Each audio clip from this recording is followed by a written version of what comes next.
To really grasp the incredible beauty of the gospel, you first have to face the darkness that makes it so necessary. So we're going to dive into the profound logic of Romans chapter 1.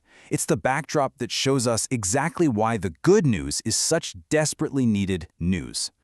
It all really boils down to one huge question. One, this chapter forces every single one of us to confront.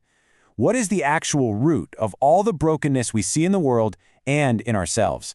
The answer it gives is, well, it's startling, but it also makes so many other things finally make sense.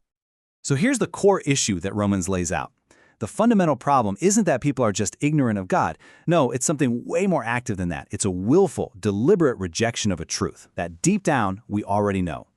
In the original Greek of Romans chapter 1, verse 18, there's this really crucial word, katachonton. And it doesn't mean just being unaware. It means to actively hold down, to restrain, to literally suppress the truth.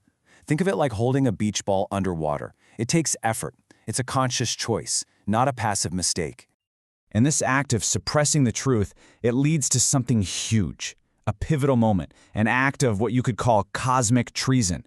It becomes the source, the fountainhead for all the spiritual and moral collapse that follows. We call it idolatry, but at its very core, it's a trade, a terrible trade. I mean, just stop and consider how foolish this exchange really is. Humanity had the immortal, glorious, all-powerful Creator, and we traded him. We chose instead to worship created things, images that look like mortal people, or birds, or animals, or even reptiles. We literally traded infinite worth for a finite, fading substitute. Romans chapter 1, verse 25 just says it so plainly. They exchanged the truth about God for a lie, and worshipped and served created things rather than the Creator, who is forever praised. Amen. That, right there, is the core rebellion. That's the heart of the human condition. Okay, so what happens after you make a trade like that? Well, what comes next isn't just a random list of sins. No, it's a logical, predictable, step-by-step descent into chaos. It's a downward spiral with a clear and absolutely devastating momentum. You can trace the steps. It all starts when you suppress the truth. That leads directly to your thinking becoming futile and your heart becoming darkened. Once your heart is dark, it's going to find something else to worship, and that's idolatry. And once you worship the wrong thing, everything else, your morality, your relationships, they inevitably collapse. Each stage is a direct result of the one before it. And this pattern, it's nothing new. It's the story of the whole Old Testament. In Genesis 3, rejecting God immediately led to twisted desires. In Exodus, the idolatry with the golden calf led straight to corruption. In the book of Judges, when everyone just did what was right in their own eyes, the whole society fell apart. Romans 1 is telling us this isn't just an ancient story. It's a universal diagnosis of all of us. So when God is faced with this rebellion, how does he respond?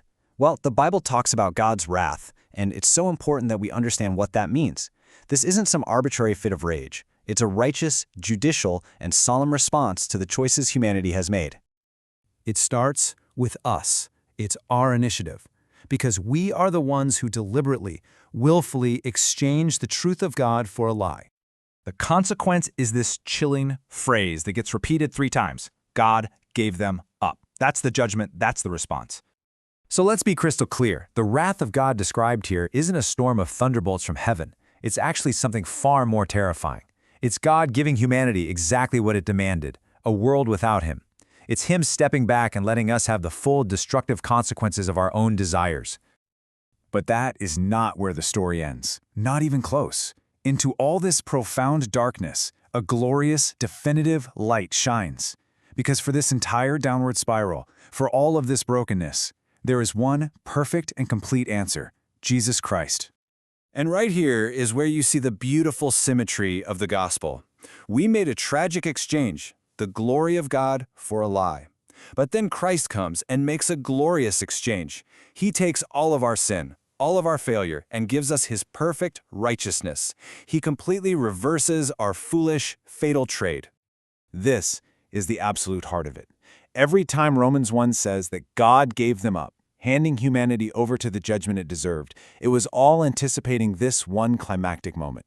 The moment described in Romans chapter 8, verse 32, when God did not spare his own son, but gave him up for us all.